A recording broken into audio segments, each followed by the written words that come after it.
परम शांति बेहद के बेहद की परम परम परम महाशांति है, महाशांति है, महाशांति है। आज हम सभी चर्चा करेंगे ज्ञान मार्ग में श्रेष्ठ सेवा क्या है। ज्ञान की सार है धारणा मूर्त बनना, लेकिन सेवा के बिना ये संभव नहीं है। आज इस सृष्टि में अनेक प्रकार के आत्माएं हैं, सभी के लक्ष्य और पुरुषार्थ अलग है। इसलिए हमें कभी भी किसी अन्य आत्मा के साथ अपने आप को तुलना नहीं करना है। केवल हम अपने स्व परिवर्तन में फोकस रहना है। एक बात को हर पल याद रखना है। बापूजी के शब्द है, मैं जप तप ध्यान योग से नहीं केवल ज्ञान से प्राप्त होता हूँ। यहाँ मैं की अर्थ है परम पिता यानी रचयिता। हर आत्मा की रचयिता उसके लिए परम पिता है। मैं की अर्थ है मैं ही परमात्मा समान ही हूँ। ये बुद्धि और संकल्प में हर पल रहना ही है, यही योग है। कोई अलग योग करने की जरूरत नहीं है, योग युक्त अवस्था में ही रहना है। बेहद की आत्मा की पहचान केवल ज्ञान है। ये मैं अहंकार नहीं है। यहाँ जो मैं है वो मैं परमपिता की अंश है। इसलिए ये मैं को समझना, उसके मूल स्वरूप को अनुभव करना ही ज्ञान योग है। केवल ज्ञान की समझ से ही पता चलेगा वो आत्मा कौन सा कैटेगरी की आत्मा है। नाम जप करने वाले, समाधि लगाने वाले, कुंडलिनी जागृत करने वाले बहुत है, लेकिन ज्ञान से मैं से जोड़ने वाले केवल गिने चुने बेहद की आत्माएं हैं। वो भी बेहद की आत्माओं में भी कुछ गिने चुने आत्माएं हैं। इसलिए हर एक आत्मा को खुद को परखना है कि वो बेहद की आत्मा है कि नहीं। किसी अन्य आत्मा की सर्टिफिकेट नहीं चाहिए, यानी खुद को पहचानना है। यह संपूर्ण ज्ञान केवल एक ही शब्द में समाहित है, वो है मैं। ये मैं के अंदर रचना और रचयिता दोनों ही है। यही है डबल लाइट। ये समझ से प्राप्त होता है। जो मैं भ्रुकुटी के अंदर प्रकाश के रूप में है वही डबल लाइट है, अर्थात वो प्रकाश परमात्मा समान ही है। उसमें परमात्मा की सारे गुण हैं। वही मैं परमात्मा से कनेक्टेड है। परमपिता उसी मैं के द्वारा ही प्राप्त होते हैं। यानी ये समझ बहुत ज़रूरत है कि मैं आत्मा परमपिता की अंश हूँ। परम निश्चय के साथ होना है। हम ही परमपिता की अंश है, ये अहंकार नहीं, परम सत्य है। हाँ, धरती के ऊपर सुख दुख मन की खेल है, लेकिन मैं ही परमपिता की अंश हूँ, ये बुद्धि में रहना, संकल्प से हटना भी नहीं चाहिए। हर पल एक आत्मा को अपने आप को प्रश्न पूछना है, क्या मैं डबल लाइट हूँ? यदि है तो वो कर्मयोगी है। डबल लाइट के बिना कर्मयोगी नहीं हो सकता। बेहद की ज्ञान में समझ बहुत महत्वपूर्ण है। ये नहीं दिन रात ट्यूबलाइट या रेड लाइट को देखना है। आंख बंद करके बैठने को योग नहीं कहा जाता है। योग मतलब डबल लाइट।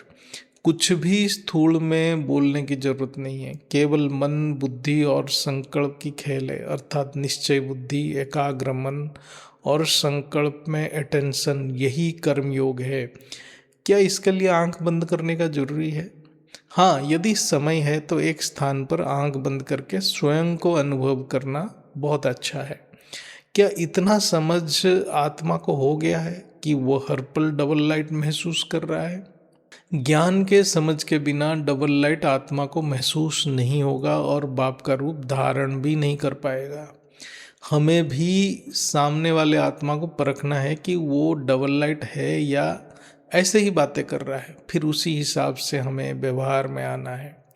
जब आत्मज्ञान से निश्चय हो जाता है कि वो पूर्ण ब्रह्म की अंश है, वो योग युक्त है, इसके लिए कोई अलग प्रयास नहीं करना पड़ता है। जैसे पहले के समय में ऋषि मुनि एकांत में बैठे रहते थे, दिन रात प्राणायाम ध्यान इत्यादि करते थे। आज कोई भी आत्माओं के पास, बेहद की आत्माओं के पास भी ऐसे कोई लग्जरी नहीं है। उनको नौकरी करना है, ऑफिस या बिजनेस में सारे परिस्थिति का सामना करना है, अपने परिवार की देखभाल भी करना है। इसलिए आज के समय में कर्मयोगी ही एक ही ऑप्शन है और परमपिता के ज्ञान के बिना कर्मयोगी अवस्था असंभव है। इसलिए गीता में और अव्यक्त वाणी में यही बात को बार बार दोहराया गया है। योग की एक ही अर्थ है, कर्मयोग, बस उसके अलावा और कुछ नहीं। योग के लिए कोई स्पेशल समय नहीं होता है, निरंतर करना ही है। बेहद की ज्ञान में पुरुषार्थ को समझना बहुत जरूरी है। ये योग सहज है, इसलिए इसको सहज योग कहा गया है। लेकिन समझ कठिन है, समझ के लिए समय देना पड़ेगा। इसके लिए स्वाध्याय और स्वचिंतन की बहुत जरूरत है। स्वाध्याय और स्वचिंतन भी निरंतर चलना है। ये ज्ञान केवल ऑलमाइटी अथॉरिटी दे सकते हैं और कोई नहीं। मन क्या है, मन की सर्जन कैसे हुआ, संकल्प क्या है, संकल्प से सृष्टि कैसे बना, ये सब समझना जरूरी है। समझना मतलब अपने अंतःकरण में देखना। जब तक हम इसको देख नहीं सकते हैं, इसको हम समझना नहीं कहते हैं। बुद्धि से देखना, मन बुद्धि संस्कार कैसे आत्मा को बंधन में डालता है, इसको भी देखना है। ये समझ ही आत्मज्ञान है, ये समझ ही ब्रह्म ज्ञान है। फिर सृष्टि कितना बड़ा है और अनंत सृष्टि की कैसे सर्जन विसर्जन हो रहा है, काल क्या है, काल की गति को कौन रोक सकता है, ये समझना ब्रह्म ज्ञान है। ये जो ज्ञान बापूजी ने दिए हैं, ये ज्ञान शिव, महाशिव या मल्टीवर्स कैटेगरी के आत्मा के पास भी नहीं है। यदि मल्टीवर्स के मालिक को ये ज्ञान होता तो ये सृष्टि आज इस तमो प्रधान अवस्था में नहीं पहुंचता। जैसे कोई देश की राजा या प्रधानमंत्री नालायक है तो उस देश में सारे नागरिक अनैतिक कार्य करते हैं, ऐसे ही इस मल्टीवर्स की हालत है। इसमें हमारे ब्रह्मांड की हालत सबसे ज़्यादा बिगड़ा हुआ है।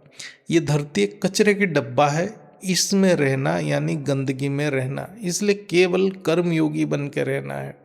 ज्ञान की समझ को अनस्थेसिया जैसा कार्य करता है। दुनिया से बेहोश होना है, यही है मर्जीवा जीवन।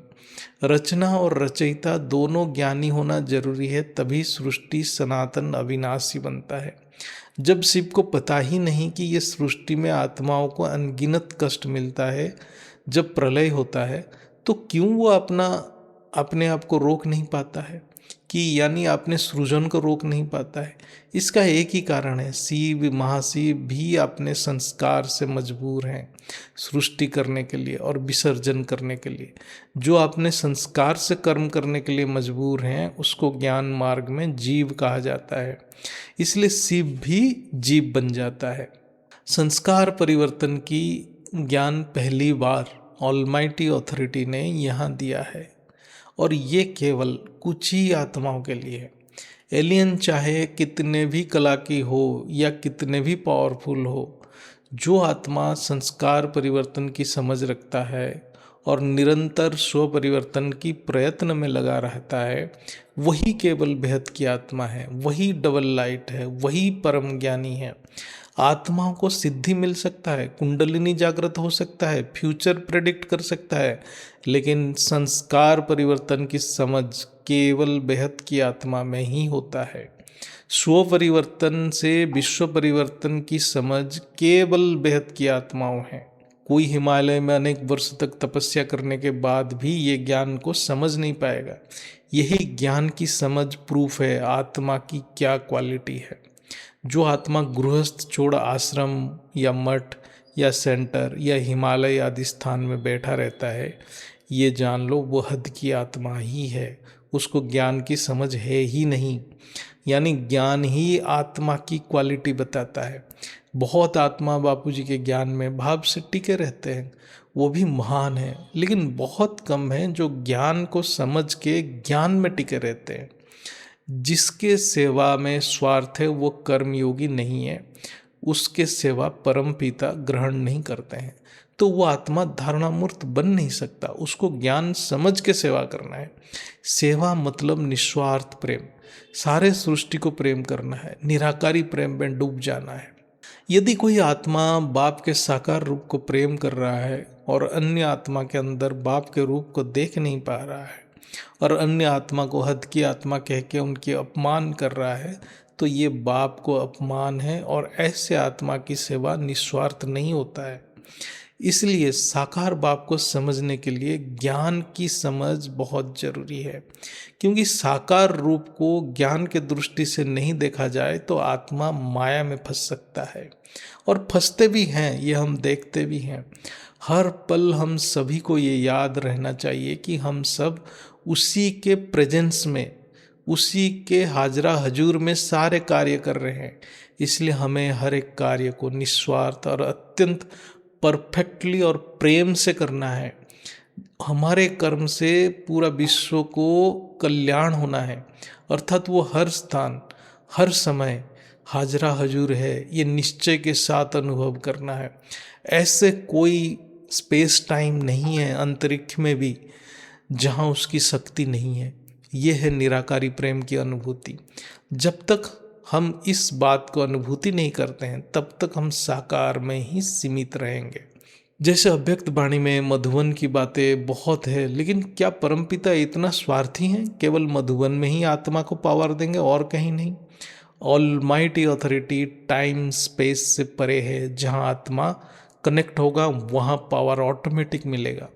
पावर आत्मा के ज्ञान और योग के ऊपर निर्भर है, कोई स्थान या काल से नियंत्रित नहीं होता है। कनेक्ट होने की विधि बेहद की ज्ञान ही है। साकार मिलन की यादें, ज्ञान की समझ, ये दोनों आत्मा को बेहद की बात से जुड़ता है। जैसे कोई बापूजी के YouTube वीडियो देख रहा है और ज्ञान सुन रहा है और अभी बापूजी धरती पे हैं, तो ये साकार मिलन ही है। वो हर पल हर आत्मा को करना ही चाहिए। आत्मा को वीडियो देखते देखते ये सोचना है मैं साकार बाप के सामने हूँ और उसी वक्त साकार मिलन होगा। उनके चित्र से भी साकार मिलन की अनुभव करना है। जैसे हम ये सोचते हैं तो ऑटोमेटिक हमारे कारण शरीर में पावर आने लगता है, विकर्म विनाश होने लगता है। ये बात बुद्धि से निश्चय होना जरूरी है। ये केवल ब्रह्म ज्ञान और आत्मज्ञान की समझ से होगा। यही है चित्र में विचित्र को देखना। विचित्र ज्ञान की समझ से ही होता है। ज्ञान एक ही है, वो है ब्रह्म ज्ञान। स्थूल लाइट नहीं, अग्नि तत्व नहीं है। लाइट और ब्रह्म में बहुत पार्थक्य है, इसकी हम चर्चा बहुत किए हैं। इस बात को थोड़ा विश्लेषण करेंगे। जैसे ही आत्मा सही विधि से बेहद की बाप की याद में स्थित होता है, यानी साकार चित्र में निराकार को याद करना, ये बुद्धि में हर पल रहना है, हर कर्म के समय, तब आकाश तत्व रिचार्ज होता है और कर्म बंधन खत्म होता है। एक पॉइंट आता है, एक थ्रेशोल्ड पॉइंट आता है जब परम तत्व इमर्ज होता है, तभी आत्मा की आकारी रूप इमर्ज हो जाता है। ये ज्ञान मार्ग है, इसलिए इसमें निरंतर अभ्यास चाहिए। कोई भी कर्म को सेवा समझ के करना है। घर गृहस्थ में भी जो कर्म है वो भी सेवा है, या ज्ञान में भी कोई कार्य है वो भी सेवा है। सब कुछ सेवा है। सभी को ब्रह्म के अंश मान के सेवा करते रहना है। बुद्धि से हर परिस्थिति को परखना है और व्यवहार में आना है। ऐसा नहीं कोई व्यभिचारी को ब्रह्म की अंश समझ के उसके साथ भी घूमते रहना है। हमें किसी के साथ दुर्व्यवहार नहीं करना है, लेकिन किससे दूर रहना है, किससे कितना बात करना है, कौन सा परिस्थिति में कितना सहन करना है, ये सब बुद्धि की खेल है। डबल लाइट बन के रहने से अपने आप संकल्प द्वारा क्या कर्म करना है वो प्रेरणा अंदर से आते रहेगा। उसी हिसाब से कर्म व्यवहार में आना है। क्या सेवा करना है वो बेहद की बाप हमें गाइड कर देंगे, लेकिन मन में संकल्प रहना है कि हम जो भी करेंगे वो सब निस्वार्थ करेंगे और केवल बेहद की बाप की प्रेरणा से करेंगे। ये अटेंशन हर पल रखना है। ज्ञान योग सेवा से कारण शरीर शुद्ध होता जाएगा और अग्नि तत्व खत्म होगा, तभी परम अग्नि इमर्ज होगा, तभी अहंकार खत्म होगा। इसके लिए निरंतर प्रयत्न करते रहना है। आत्मा को रोज जगाना पड़ता है, इसलिए अभ्यास नहीं छोड़ना है। यानी ज्ञान रोज सुनना है, योग रोज करना है। असल में अहंकार क्या है? जब मन आत्मा से अलग होता है तभी वो अहंकार का रूप लेता है। जब मन ही नहीं होता है तो सब कुछ ब्रह्म ही है। तब आत्मा की कर्म ब्रह्म यानी रचयिता की प्रेरणा से होता रहता है। मन को आत्मा में विलीन करना एक श्रेष्ठ पुरुषार्थ है। तब मैं ही ब्रह्म हो जाता है। तपस्या से सत्वगुण बढ़ता है और मन आत्मा में विलीन हो जाता है। तपस्या यानी सहनशीलता, अर्थात जितना तप है उतना आत्मा में सहनशीलता होगा, उतना आत्मा निसंकल्प रहेगा और धीरे धीरे मन आत्मा में विलीन होगा। यही योग है, ये चलते फिरते होगा। सहनशीलता यानी हर परिस्थिति को ग्रहण कर लेना और समझना जो भी हो रहा है ये परमपिता के सानिध्य में हो रहा है और उनके प्रेरणा में ही हो रहा है, उनके प्रेरणा में ही कर्म करते रहना है। यही कर्मयोग है। कर्मयोग से ही सेवा होता है, उसी से गहरा ज्ञान इमर्ज होता है और ज्ञान योग एक्यूरेट होता है। ये एक ही प्रोसेस है ज्ञान मार्ग में, उसके अलावा कुछ भी यानी सूक्ष्म दृश्य देखना और लाइट देखना इत्यादि माया की प्रभाव ही है। इसको जब तक ज्ञानी नहीं समझ रहा है उससे सेवा नहीं हो सकता है। कर्म योग से हमारा आकारी रूप परम शुद्ध होना है और परम तत्वों से भर जाना है। जितना हम निराकारी को याद करेंगे उतना आकारी शुद्ध होता जाएगा। तब बाप की आकारी रूप और हमारा आकारी रूप एकाकार हो जाएगा। तभी हम सभी फरिश्ता रूप बन जाएंगे। वही कर्मातीत अवस्था है। तभी हम इस धरती को छोड़ के चले जाएंगे। इसलिए चित्र में विचित्र को देखना यानी बुद्धि से देखने की अभ्यास करना, ये हमें सीखना पड़ेगा। देखना यानी बुद्धि से देखना है। मन में बेहद की बाप के प्रति प्रेम होना है, तभी बुद्धि निरंतर चित्र में विचित्र को महसूस करते रहेगा। चित्र यानी साकार चित्र या वीडियो, सब कुछ चित्र है। उनकी ज्ञान की मनन यानी ब्रह्म स्वरूप की मनन परम धाम में करते रहना है। यही है विचित्र। जिस रूम में हम बैठे हैं वो रूम को भी समझना है परम धाम है, यानी केवल परम प्रकाश से भरा है। चाहे स्थूल वस्तु दिखे, लेकिन बुद्धि से हम निश्चय होंगे कि ये सब परम प्रकाश से ही बना है। ये ट्रेनिंग बुद्धि को देते रहना है। यही स्वाध्याय है, स्वचिंतन है। सृष्टि को पुरुष प्रकृति के संगम के रूप में देखना है। इसलिए बापूजी के ज्ञान को प्रैक्टिकल अनुभूति के लिए ब्रह्म ज्ञान बहुत आवश्यक है। यानी हम जड़ वस्तु को भी देखेंगे, वो प्रकृति है जो पुरुष का अंश है, यानी सब कुछ ब्रह्म है, सब कुछ परम प्रकाश है। इसलिए सांख्य शास्त्र का बहुत महत्व है। ब्रह्म स्वरूप की प्रत्यक्ष अनुभूति तब तक नहीं होगा जब तक हमें परमपिता स्वयं ग्रहण कर नहीं लेते, अर्थात हमारे आकारी रूप बेहद की बाप की आकारी रूप से डायरेक्ट मर्ज नहीं हो जाता है। इसकी प्रयत्न निरंतर करते रहना है। अंतिम समय तक ये चलता रहेगा। बापूजी के ज्ञान की एक ही प्रमुख महावाक्य है जो साधना का फाउंडेशन है। वह तू देह और देह के सारे संबंध का भूल, मुझ परमात्मा का याद कर, मैं तेरे सारे पापों को नष्ट करके मैं अपने साथ परम धाम ले जाऊंगा। या मैं के अर्थ है बेहद की परमपिता। इसलिए साकार बाप अभी भी धरती के ऊपर हैं, केवल अपने बच्चों को लेने के लिए। देह और देह की संबंध को भूलना अर्थात स्वयं को ब्रह्म समान परम चेतन स्वरूप में बुद्धि से देखना है। अर्थात हम सभी एक ऊर्जा के स्रोत हैं, ये निश्चय से समझना जरूरी है। तभी परम पिता को याद करना है। देह में हम बाप को याद नहीं कर सकते हैं। देह में याद करना अर्थात भक्ति। इसलिए देह को भूलना है और देह के संबंध को भूलना है, अर्थात सारे विकार खत्म हो जाना है, सारे चिंता खत्म हो जाना है। तभी बेहद की बाप को याद होता है और तभी हम बेहद की बाप से जुड़ते हैं। यदि हम देह को नहीं भूलेंगे और देह के संबंध को नहीं भूलेंगे तब हमारा इच्छाएं खत्म नहीं होगा और हम बेहद की बाप को कुछ ना कुछ मांगते रहेंगे। फिर बाप की निराकारी परम ऊर्जा से जुड़ नहीं पाएंगे। इसलिए जब भी हम देह और देह के संबंध से जुड़े हैं तब जानो हमारा योग नहीं हो रहा है। जैसे ऑफिस या बिजनेस में भी कोई संबंध है तो वो सभी देह की संबंध है। जो भी देहधारी हमसे जुड़ा है वो सभी देह के संबंध है, सिर्फ घर वाले संबंध नहीं है। ऑफिस, कार्य क्षेत्र, वहाँ भी जिससे जुड़ते हैं वो सारे संबंध है, देह की संबंध है। आत्मा का संबंध केवल उसके रचयिता से है, बाकी किसी से नहीं है। बाकी सारे संबंध देह की है। जैसे मैं कहूँ तो बुद्धि से ये देखना है कि मैं और मेरा बाप एक साथ है, केवल ऊर्जा के स्रोत है। यही है डबल लाइट। ये सब बुद्धि की अभ्यास है। ये सृष्टि को स्वप्न की तरह देखना है, केवल प्रयत्न करते रहना है कि मैं इस स्वप्न से जग जाऊं। सोने के बाद सूक्ष्म दृश्य से उठने के बाद स्थूल दृश्य, बस इतना ही अंतर है। कभी सूक्ष्म दृश्य था, अभी स्थूल दृश्य है। ये ज्ञानी के लिए ये अंतर को समझना बहुत जरूरी है। अर्थात एक सूक्ष्म स्वप्न है और दूसरा स्थूल स्वप्न है। स्थूल स्वप्न देह को ज़्यादा कष्ट देता है, लेकिन उससे नज़रअंदाज करते रहना है। बाप की याद में, अपने मूल स्वरूप की याद में रह के ये सब को नज़रअंदाज करते रहना है। यही तपस्या है, इससे सत्वगुण बढ़ेगा।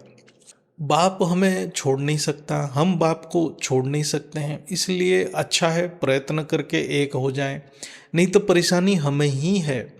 ऐसे सोचना कि ये मन, बुद्धि, संस्कार सब कुछ बाप का ही है, सब कुछ बाप का है। ये देह और देह की संबंध भी बाप का है, तो वो देह के संबंध भी ज्ञान समझने लगेंगे। सब कुछ ड्रामा और स्वप्नबद्ध है, बस हम भी एक्टिंग कर रहे हैं, कुछ भी कर रहे हैं, बस बाप के प्रेरणा में एक्टिंग कर ही रहे हैं। माँ की एक वाणी मुझे बहुत अच्छा लगा और बहुत इम्पोर्टेंट भी है। उसका सार है, जैसे हम स्थूल जगत में घर के अंदर रहते हैं तो हमें जल और लाइट की ज़रूरत है, नहीं तो उस घर में हम रह नहीं सकते। ये अव्यक्त वाणी की पॉइंट है। माँ वो सब की गहरा अर्थ को समझाते हैं। बिना लाइट और जल कोई स्थूल घर में रह नहीं सकता, रहेगा तो अत्यंत कष्ट की अनुभूति होगा। ऐसे ही धरती के ऊपर आत्मा की घर ये स्थूल पिंजरा यानी शरीर है, इसमें भी जल और लाइट चाहिए, तभी हम इसमें रह सकते हैं। लाइट मतलब पावर, जल मतलब ज्ञान, अर्थात ज्ञान जल और परमपिता की पावर के बिना हम इस शरीर में भी रह नहीं सकते हैं। ये समझ में आ जाना चाहिए। इसलिए हर एक को ज्ञान योग में लगा रहना है, नहीं तो जीवन अत्यंत दुष्कर हो जाएगा। असल में अव्यक्त वाणी ही गीता की असली वाणी है। जो वो वाणी समझा है वही बेहद की ज्ञान और बेहद की बाप को समझ जाएगा। माँ की और भी बातें हैं जो समझने लायक हैं। हम सब कैसे परम शांति स्पंदन को फैला सकते हैं। हम अपने आप को बेहद की परम धाम में बेहद की बाप के सामने देखें बुद्धि से। योग के समय यानी जब भी हम चलते फिरते या बैठ के योग युक्त अवस्था में हैं, हम इसको बुद्धि से देखें।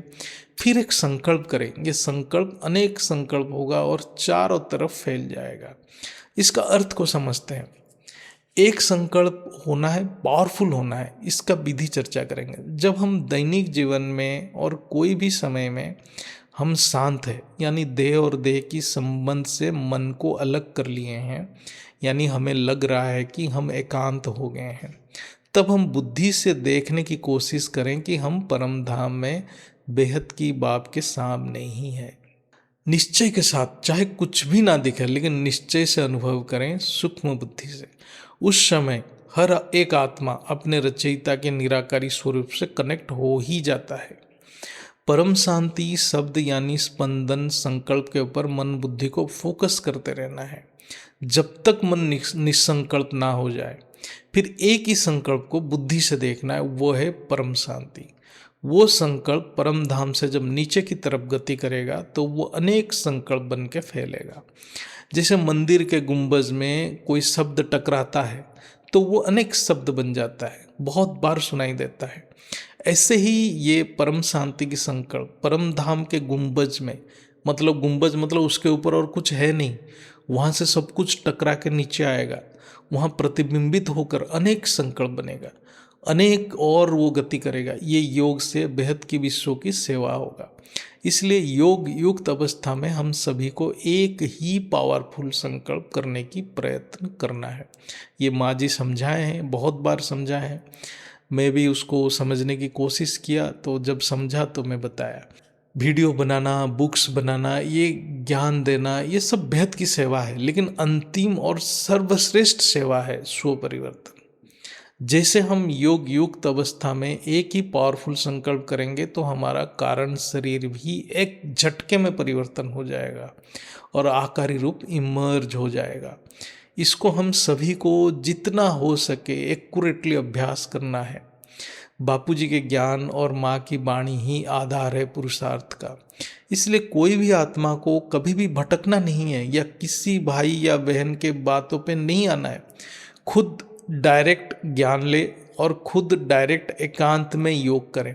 संगठन में ज्ञान चर्चा करें, तर्क वितर्क कभी नहीं करें। बापूजी को एक साथ मिलके बैठ के याद करें इत्यादि। और एक माँ की वाणी का सार है, माँ बोलती है हर पल बोलते रहो परम शांति बापूजी। ये भी एक बहुत ऊंची पुरुषार्थ है। यहाँ बोलने वाला आत्मा है। कैसे बोलेगा? बुद्धि से बोलेगा। सुनेगा कौन? केवल बापूजी। इसको बुद्धि से देखना है और डबल लाइट होके बलते रहो। ये भी योग है। इससे कारण शरीर चार्ज होता रहेगा। परम शांति बापूजी हम बोलते रहेंगे, लेकिन बाहर से कोई ना देख सकता है ना कोई सुन सकता है। ये मैं स्वयं शुद्ध बुद्धि से बोलूँगा और बाप सुनेंगे। ये सब बाप से जुड़ने की विधि है। तो ये हम जितना अभ्यास करेंगे ये अंतिम समय में हमें स्व परिवर्तन में यानी आकारी रूप को इमर्ज करने में बहुत मदद करेगा।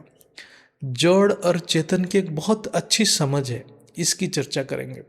ये है कि जो आपने रचयिता को नहीं जानता है या अपनी रचयिता से योग युक्त अवस्था में नहीं हो पा रहा है, नहीं रह पा रहा है, वो जड़ है। और जो अपने रचयिता से निरंतर जुड़ा है वही केवल चेतन है। जैसे कुत्ता, बिल्ली या कोई मनुष्य जिसको अपने रचयिता की कोई ज्ञान ही नहीं है, वो असल में जड़ है। इसलिए हमें उसी हिसाब से जीवन में व्यवहार में आना है। सभी ब्रह्म से निकला है, लेकिन कुछ ब्रह्म से निकलने के बाद जड़ बन चुके हैं, कुछ अभी भी चेतन स्वरूप में हैं। इसलिए हमें समझना है जड़ की क्या नियम है और चेतन की क्या नियम है इस धरती के ऊपर। उसी हिसाब से कर्म व्यवहार में आना है। ये थोड़ा गहरा है, इसकी व्याख्या अलग से करेंगे यदि समय होगा तो। जो बाप से जुड़ा नहीं है वो जड़ है, यानी देहभान में रहेगा, जड़ बना रहेगा। इसलिए हम जड़ अवस्था में कोई कर्म नहीं करना चाहिए। वो आत्मा को जड़ बना देगा, कर्म बंधन में फंसा देगा। जड़ मतलब कर्म बंधन। और एक बहुत इंपॉर्टेंट ज्ञान है जिसकी समझ रखना बहुत जरूरी है, वो है दृष्टा और दृश्य में कोई अंतर नहीं है। इसकी समझ बहुत जरूरी है। जो दृष्टा है वही दृश्य है। इसको महसूस करने की प्रयास करना है, तभी सृष्टि ब्रह्ममय हो जाएगा।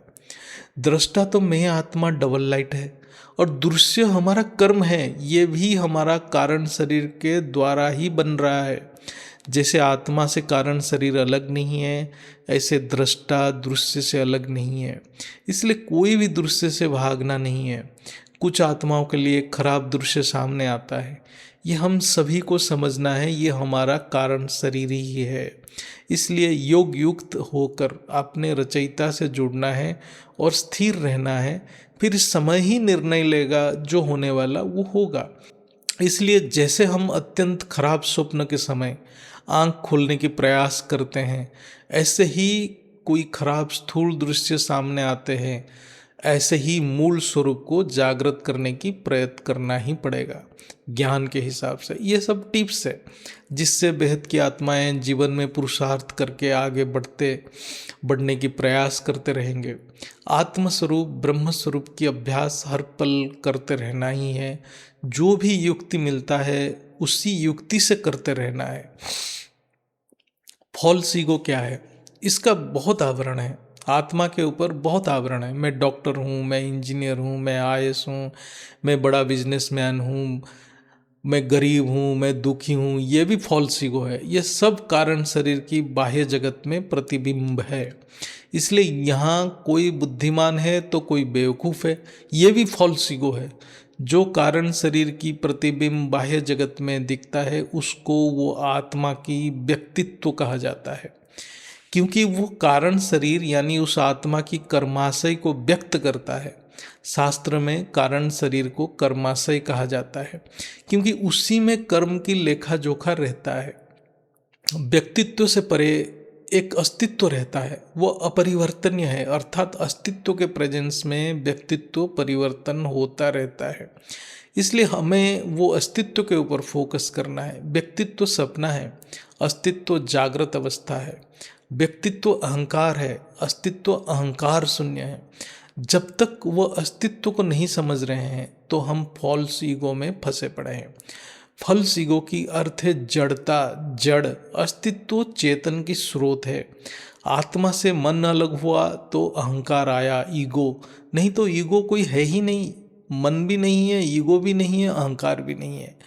इसलिए आत्मा की समझ के बिना कोई भी अपने मन को नियंत्रण नहीं कर सकता है। इवन मैं आत्मा हूँ कहना भी एक अहंकार है।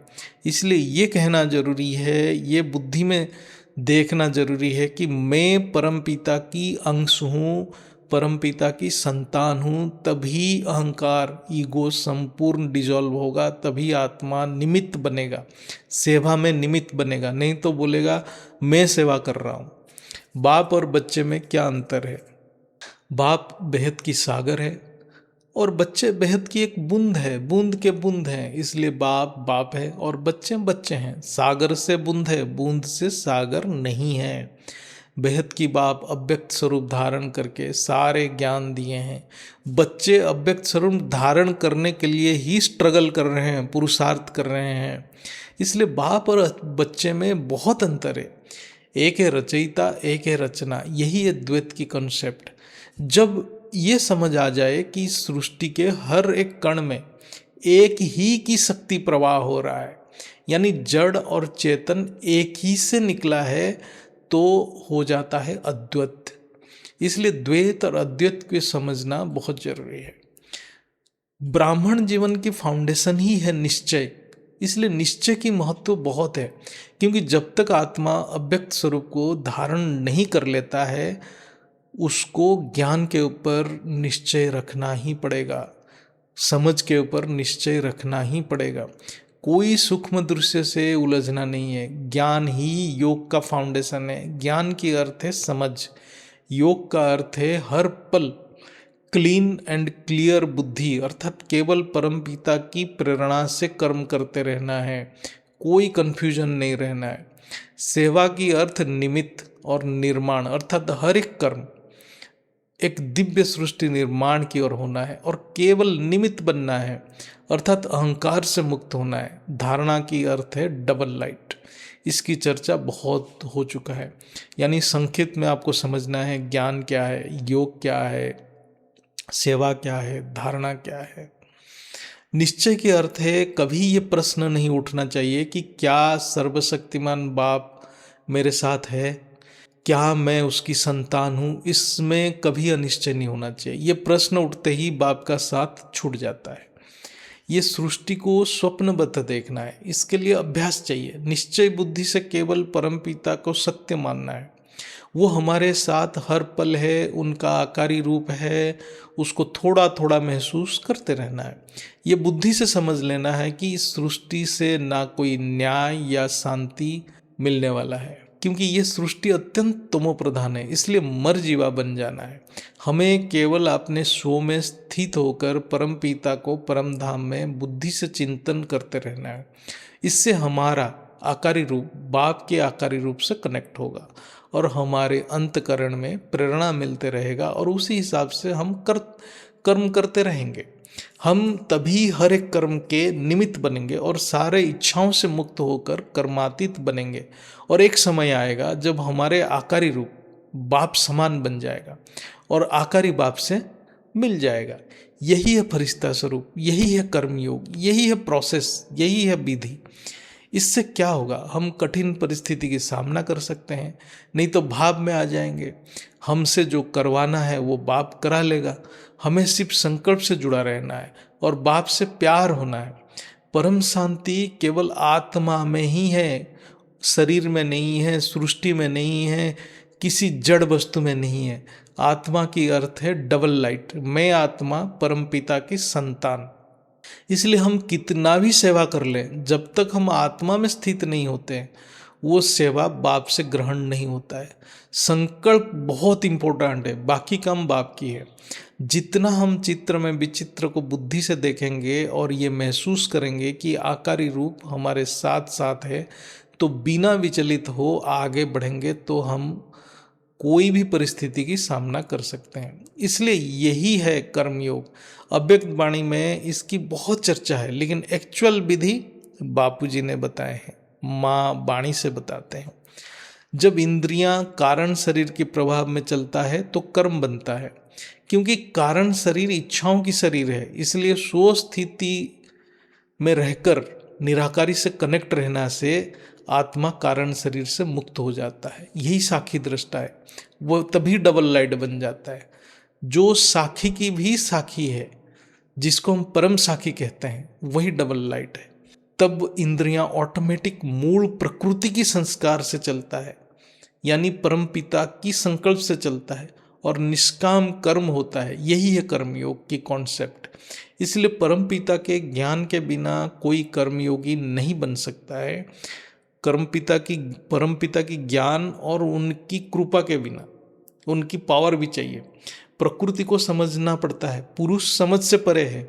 इसलिए ज्ञान की समझ से ये पता चल जाता है कि क्या नहीं करना है। फिर जो होता है वो परमपिता पूर्ण ब्रह्म की प्रेरणा से होता है, वही कर्मयोग है।